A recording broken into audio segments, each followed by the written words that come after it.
Então, o sistema de referências geodésicos que o Brasil utilizou, né?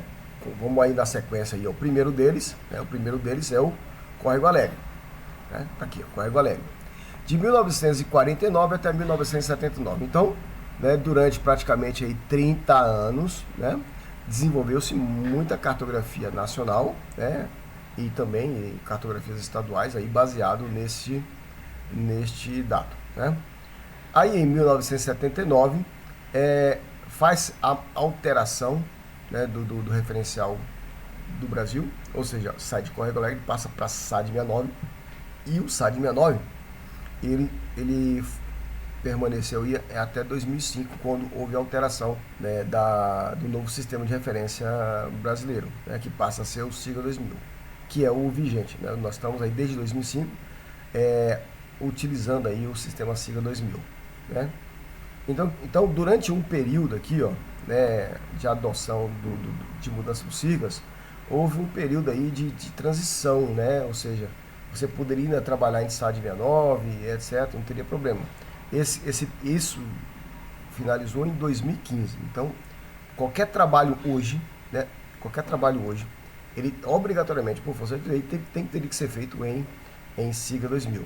A gente ainda tem alguns lugares que isso não está sendo obedecido. Eu conheço, por exemplo, todos os trabalhos, por exemplo, da Saneago, eu não sei porque cargas d'água, né? A gente ainda tem que fazer trabalhos ainda, por incrível que pareça, em SAD 69, entendeu? Então, se você vai trabalhar para a Saneago, certamente, né, eles poderão pedir para que você, né, apresente os dados de SAD 69. Por quê? Porque a base de dados deles provavelmente deve estar toda em SAD 69, e essa migração de SAD 69 para SIGAs, né, talvez não tenha sido feita, entendeu? Aqui em Brasília, por exemplo, durante um certo tempo, utilizou-se um sistema que não era oficial brasileiro, mas para o Distrito Federal era, né, que é exatamente o CICAD. Para quem quiser conhecer um pouco mais sobre o CICAD, existe no canal, né, onde vocês estão vendo esse vídeo, existe uma explicação bem detalhada sobre o sistema CICAD. Quem quiser saber um pouco mais, ter mais interesse, pode ir lá, né, buscar essa informação lá, tá bom? Mas, para todo efeito prático, tivemos três referenciais oficiais no Brasil. E aí, nós temos um problema, né? Porque é exatamente a mudança desse sistema de referência. Se você pegar objetos que estão em SAD 69 e fizer um levantamento no campo desses mesmos objetos em SIGA 2000 e jogar eles dois dentro de um desenho CAD, o que vai acontecer? Vai acontecer um problema de translação ou de alteração de posicionamento, né, desses objetos. Ou seja, eles não caem na mesma posição. Então, para que você possa trabalhar com esses objetos, você precisa fazer a alteração de sistema de referência. Então, dois objetos distintos, né, que tem a mesma geometria, evidentemente, né, eles podem, né, ser apresentados em posições espaciais distintas, em função, né, da origem do teu sistema de referências. Então, para que a gente possa fazer isso, para que a gente possa fazer a devida, vamos dizer assim, tratamento desses dados, a gente tem que fazer a transformação de referenciais. Do ponto de vista matemático, essa transformação equivale às transformações chamadas transformações geométricas, ou mais amplamente, as relações geométricas, que são ferramentas fundamentais da cartografia e da geodésia. Então, essa alteração, ou seja, essa mudança, né, que ocorre na posição espacial dos objetos, ela ocorre basicamente devido à mudança no elipsóide de revolução, porque os elipsóides deles mudam, né? O elipsóide do SAD 69 não é igual ao elipsóide do SIGA 2000. As restrições na orientação do elipsóide de revolução em relação à Terra, ou seja, como é que cada um foi orientado em relação, né? E a alteração na própria origem do sistema, né? E aí isso causa, né, exatamente essas alterações de posicionamento. Classicamente, a transformação entre esses sistemas era efetuada de duas formas, né?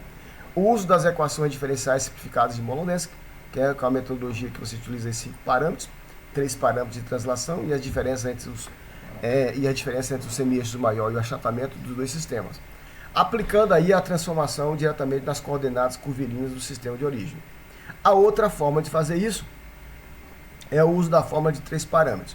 o mais comum é usar essa que eu estou falando agora, que é a fórmula de 3 parâmetros. Ou seja, a fórmula de 3 parâmetros consiste na aplicação de uma translação ΔX, ΔY e ΔZ nas coordenadas cartesianas x, y, z de um ponto no sistema 1 para transformá-la em coordenadas cartesianas x, y, z no sistema 2. A condição de paralelismo entre os eixos x, y, z dos dois sistemas deve ser aceita. Então, a gente parte do pressuposto, né, que existem paralelismo entre os eixos, né, orientados de SAD 69 com sigla 2000 e córrego alegre por sua vez. Isso a gente parte desse pressuposto, né? Então, basicamente, o que nós temos aqui, ó, um ponto, né, A, em dois sistemas de coordenadas distintos. E as coordenadas desses dois pontos são diferentes, né? Ou seja, o A no sistema linha tem x linha A, y linha A. O A no sistema X tem um XA e um YA, né? O ponto é o mesmo, físico é o mesmo, mas as coordenadas deles são diferentes. Então, faz necessário que a gente faça essa transformação. E como é que essa transformação ela é feita, né? Evidentemente que isso é feito via software de processamento, né? A gente vai falar aqui sobre o conceito básico atrelado a isso, né? Então, olha só, você tem um objeto no sistema A, dado por suas coordenadas geodésicas.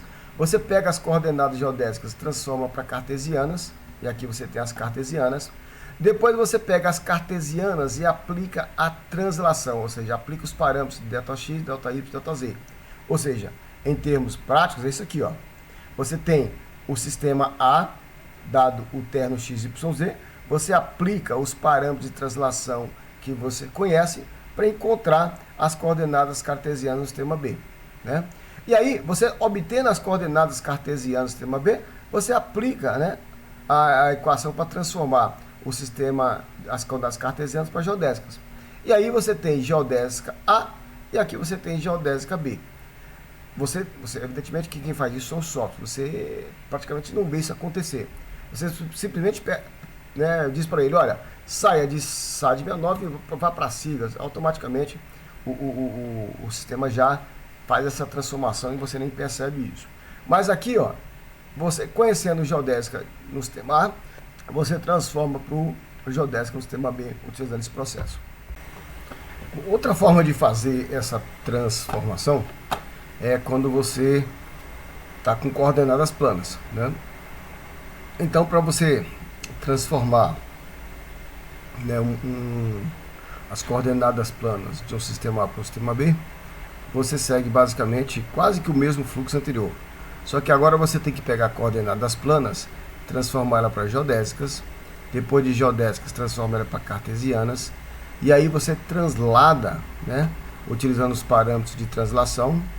Consequentemente, depois você transforma de volta, já tem cartesianas já no sistema B, aí você faz a transformação para geodésica e depois você faz a transformação para coordenadas planas. Esse é o processo basicamente, né, o fluxo, como é que as coisas acontecem. Isso é bem transparente para a gente, porque a gente não vê isso acontecer debaixo do software, entendeu? Na verdade, você simplesmente só pega o teu dado e manda, ou seta ele, né, como queira, né, para que ele faça a transformação. E aí ele vai fazer a transformação de um sistema A para o sistema B, né, simplesmente clicando ou selecionando a opção de fazer isso, entendeu? Isso é o que nós fazemos basicamente, né, para levar um sistema de mudar um sistema de projeção, por exemplo, córrego alegre para SAD 69 ou de SAD 69 para sigla e vice-versa. Aqui estão os parâmetros, né, de translação que o IBGE disponibiliza para a gente. Então, por exemplo, se você quer sair de SAD 69 e ir para WGS 84, que em tese é a mesma coisa que você ir para os siglas, né, você vai ter aqui os parâmetros de translação. Se você perceber aqui bem, olha só, que coisa interessante, né? Isso aqui o IBGE que disponibiliza, tá, gente?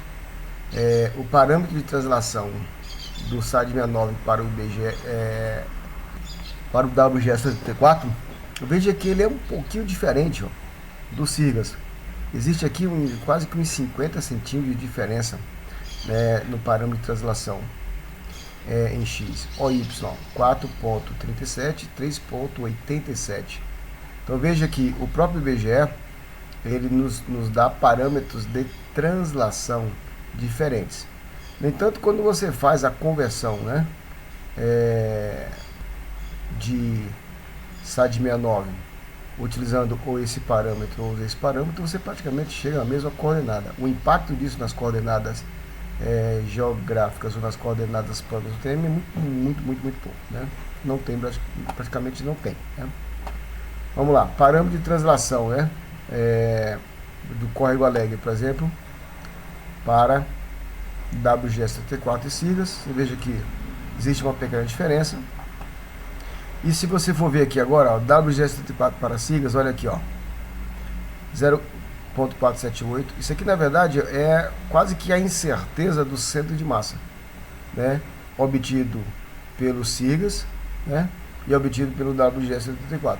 Ou seja, a incerteza do centro de massa dos dois elipsóides, que são geocêntricos, evidentemente, está na ordem dessa grandeza. Por isso que existe aparece para a gente esse ΔX, ΔY e ΔZ. E aqui, visualmente, né, como que isso acontece, né? Você tem aqui um material plotado em SAD69 e o outro em sigas, né? SAD69 o vermelho, o sigas o azul. E quando você observa ele, né, plotado, você vai ver aqui exatamente uma diferença, né, nas feições. Aqui é um outro exemplo, né, de como que os objetos são plotados em posições espaciais distintas. Na verdade, é o mesmo objeto, só que plotado em dois sistemas de dois referenciais distintos, né? E aqui é uma forma de você visualizar isso lá no site do IBGE, fazer uma busca por vértices, por referenciais, etc. Eu fiz uma gravação exclusiva disso aqui. Então eu vou parar a gravação aqui, né, da parte relacionada à geodesia geométrica, e quem quiser saber mais sobre esse assunto, né, vai ter que procurar aí uma gravação exclusiva sobre isso, tá bom?